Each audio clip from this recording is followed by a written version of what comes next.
인사했습니다. 할렐루야. 할렐루야. 이 하루도 하나님의 말씀으로 하루를 시작하기 위해 나오신 우리 성도님들을 주님의 이름으로 환영하고 축복합니다.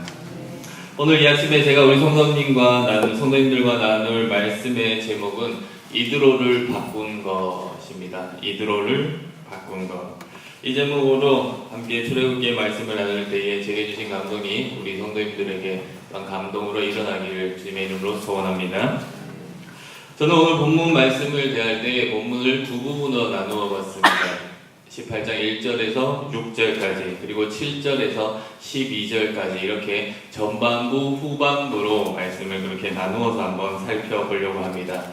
그랬을 때에 우선 전반부 18장 1절에서 6절까지의 내용에 세 가지 질문을 하면서 전반부의 내용을 먼저 살펴볼까 합니다. 어떤 질문인가? 첫 번째 질문은 오늘 1절에서 6절까지의 전체적인 내용은 모세에게 뜻밖의 손님이 찾아오는 이야기인데 여기서 세 가지 질문을 던지하고 있습니다. 첫 번째 질문은 누가 찾아왔는가? 라는 겁니다.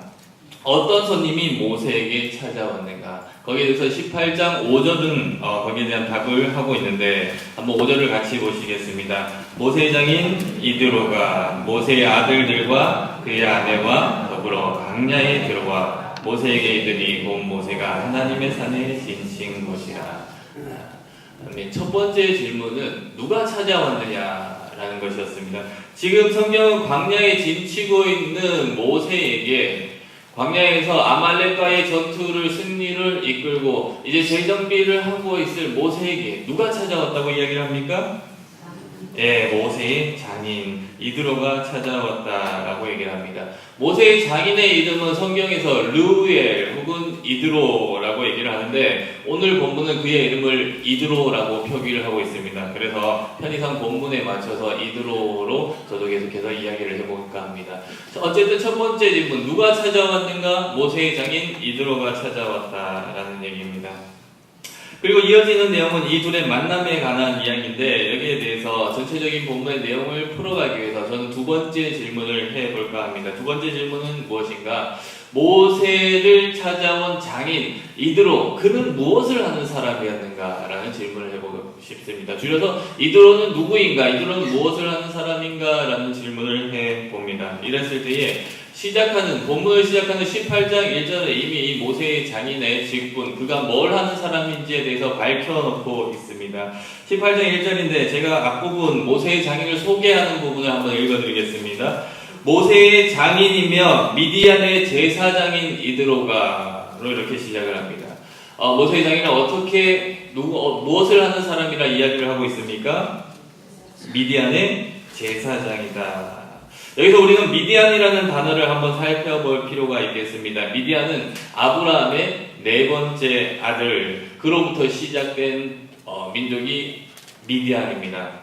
그러나 안타깝게도 그들이 이스라엘의 하나님, 유일신 하나님을 섬기는 족속이 아니요. 미디안은 자기 자신들의 하나님을 섬기는, 자신들의 신을 따로 가지고 있는 여호와 하나님을 섬기는 민족은 아니었습니다. 아브라함의 자손이지만 다른 신을 섬기고 있었다는 거죠.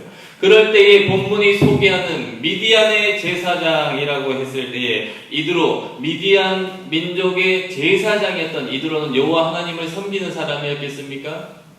아니라는 겁니다. 그렇지는 않았다라는 겁니다.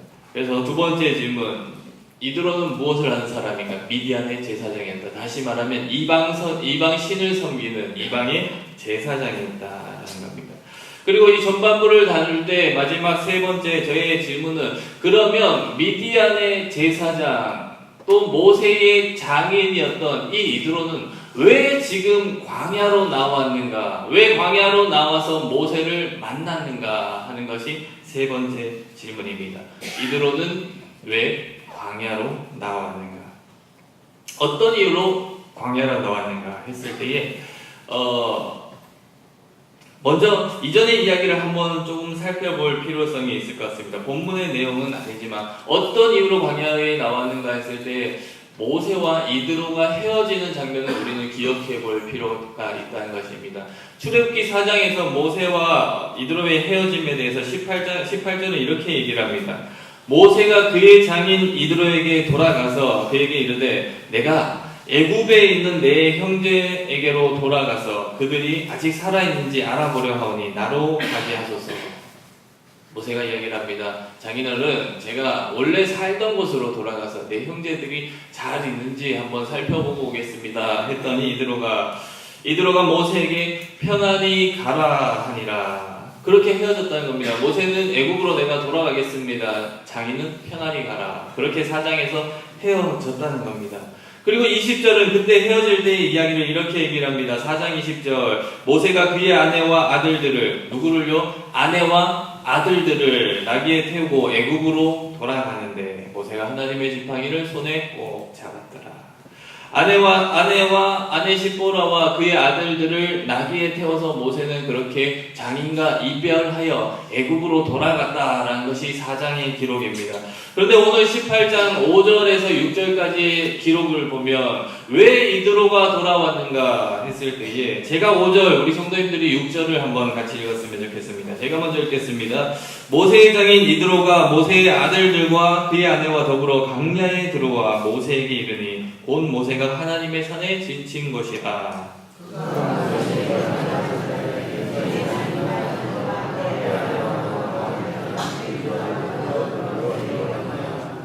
아멘. 내 장인 나 이드로가 너의 아내와 너의 두 아들과 더불어서 너에게 왔노라. 광야에 왔다라고 얘기하는 것입니다. 처음 출발은 분명 4장에서는 모세가 아들과 그리고 아내들을 나귀에 태우고 애굽으로 출발하였다라고 이야기를 했는데 지금 모세의 장인 미디안의 제사장 이드로가 그의 아내와 아들들을 데리고 왔다라는 겁니다. 처음에는 같이 출발했지만 출애굽의 그 험난한 예정들 가운데서 아마 모세는 그의 아내와 아들들을 다시 미디안으로 돌려보냈던 것 같습니다. 그리고 후에 급박한 일들이 다 끝나고 출애굽한 후에 그 아내와 그러니까 이드로의 입장에서는 딸과 손주들을 광야에 있는 모세에게 데려다 주기 위해서 왔더라 하는 것이죠. 다시 말하면 이드로가 광야에 온 이유가 무엇이냐? 자기 딸과 손자 그들을 모세에게 사위였던 모세에게 데려다 주기 위해서 왔다. 자, 세 가지를 질문하고 세 가지를 답하면서 전반부 전체적인 내용을 다 살펴보았습니다. 여기까지 내용을 정리하여 보면 모세가 아말렉과 전투에서 승리 후에 광야에 진치고 있을 때에 그때 한 사람이 찾아왔습니다. 그 사람은 누구입니까? 모세의 장인이었다라는 것과 그러면 성경이 소개하는 모세의 장인은 무엇을 하는 사람이었는가? 미디안의 제사장이었다. 이방신을 섬기는 미디안의 제사장이었다. 그리고 마지막 세 번째 질문. 그럼 미디안의 제사장이자 모세의 장인이었던 이드로는 왜 광야에 나왔는가? 출애굽 역사에 함께하지 못했던 그의 아내와 그 아들들을 데려다 주기 위해서 왔다라는 것이 전반부 세 가지 질문을 통해서 살펴보는 전반부 18장 1절에서 6절까지의 전체적인 내용이라는 겁니다. 여기에는 크게 놀라운 점이나 적용할 점을 발견할 수 없을 정도로 그냥 성경 내용 그대로의 이야기입니다.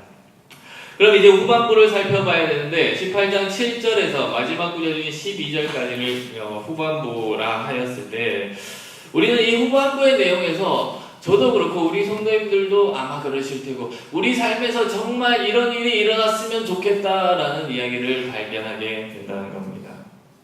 참으로 놀라운 이야기가 18장 7절에서 12절까지 내 삶에도 우리 성도님들의 삶에도 일어났으면 좋겠다라는 이야기가 일어나는데 그 이야기가 무엇인가?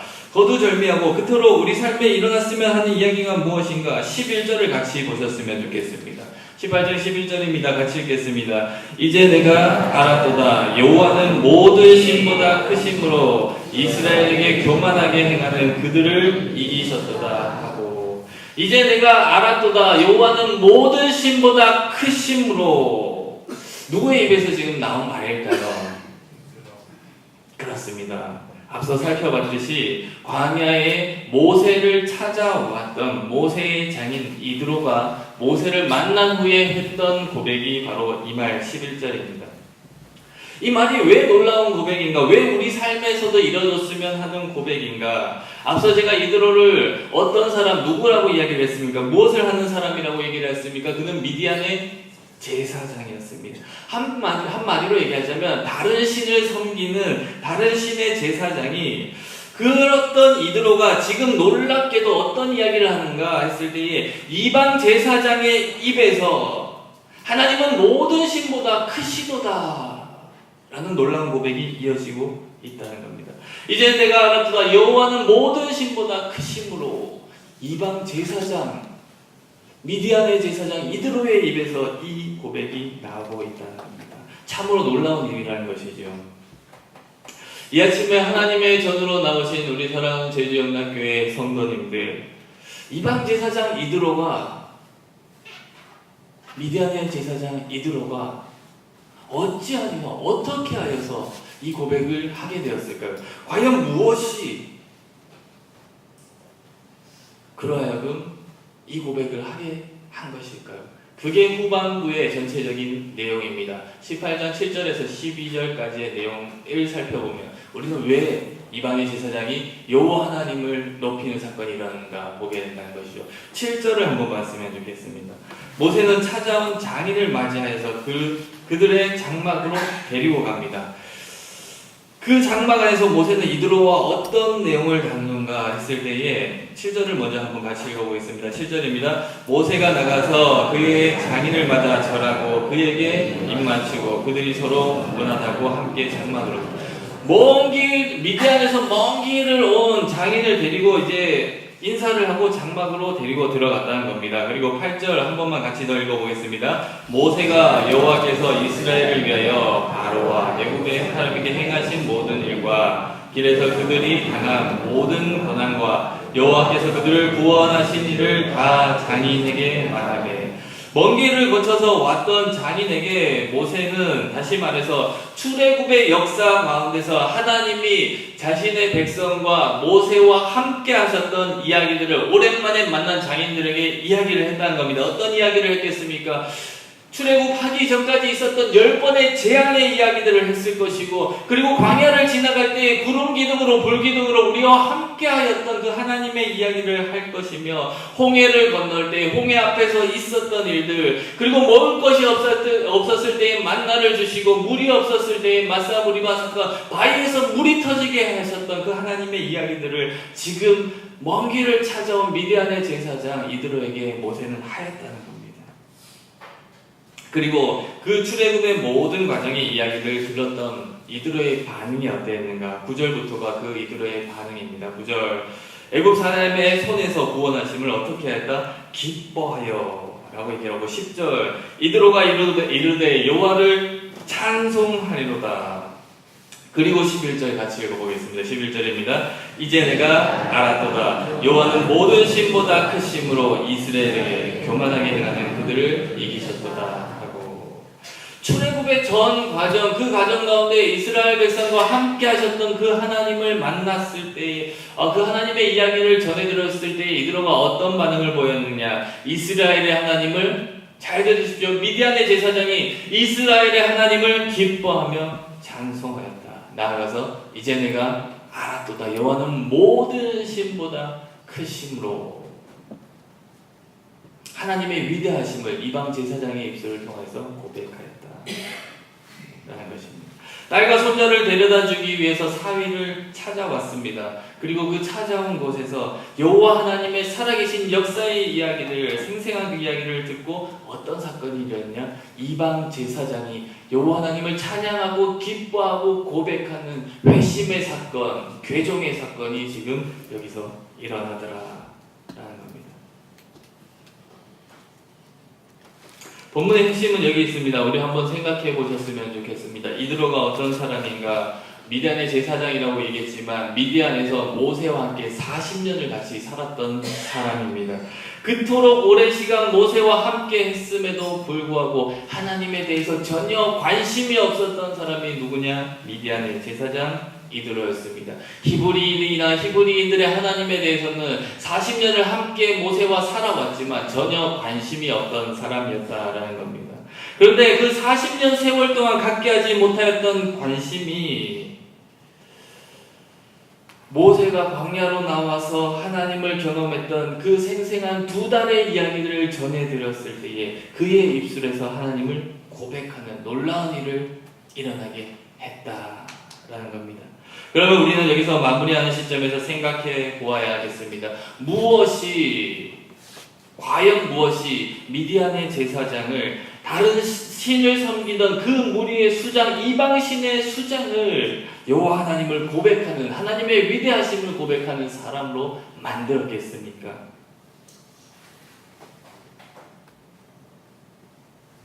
미디안의 제사장 이드로는 이스라엘을 비껴간 10번의 재앙을 경험한 사람이 아닙니다. 애국군이 쫓아올 때 홍해가 갈라지는 그 역사를 경험한 사람이 아니라는 겁니다. 광야에서 메추라기와 만나 물을 경험한 사람이 아니라는 겁니다.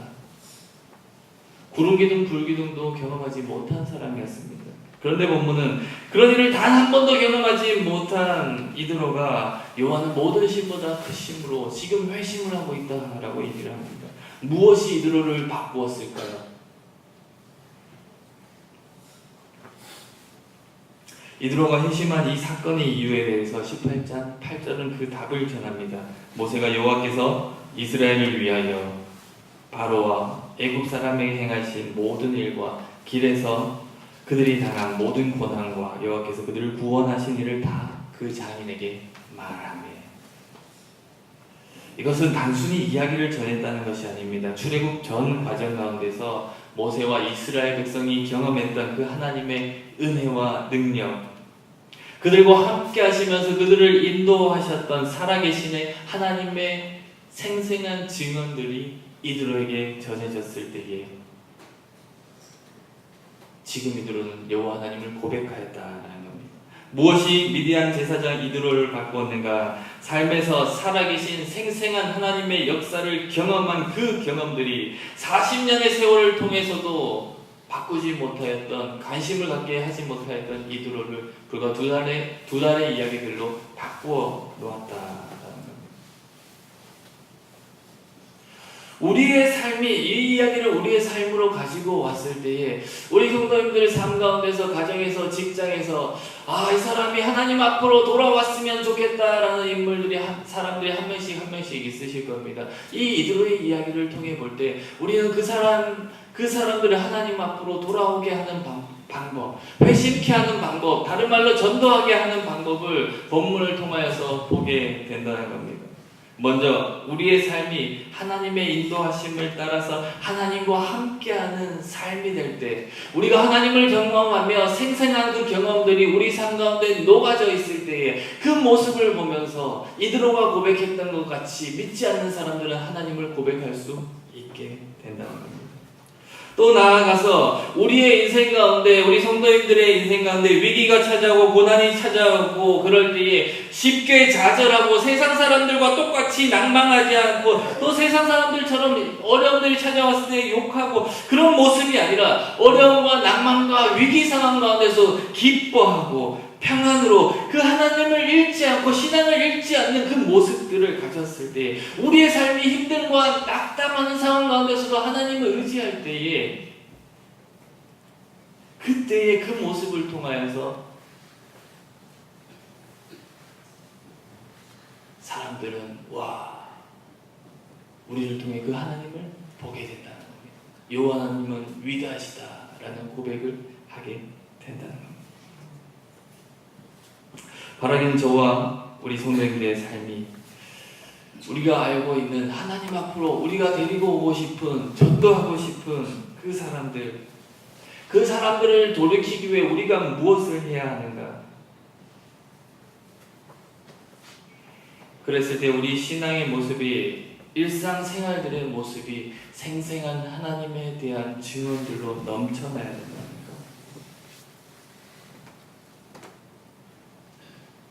다른 무엇보다 우리 사람들이 어려울 때도 하나님을 더욱 붙들고 있어야 된다는 것. 이 점을 기억하셔서 힘든 가운데, 어려운 가운데 우리의 삶으로 우리 주변에 하나님을 알리기 위한 그 사람들의 입술 가운데서 하나님을 향한 고백이 나오게 인도하시는 우리 성도님들 다 될 수 있기를 주님으로 간곡히 소원합니다. 우리 말씀을 가지고 함께 기도하셨으면 좋겠습니다. 먼저 우리 성도님들 삶 가운데 이드로와 같이 이제 내가 알았도다 여호와는 모든 신보다 크시다. 이 신앙 고백이 이루어져야 될 사람들이 주변에 계시니까 그들의 얼굴을 떠올리면서 기도하셨으면 좋겠습니다. 그리고 그들의 얼굴을 떠올려서 그들을 전도하기 위해서 회심케 하기 위해서 기도하실 때에 과거에는 하나님 그들에게 믿음을 주옵소서 이렇게 기도하셨다면 적어도 오늘 이 아침만큼은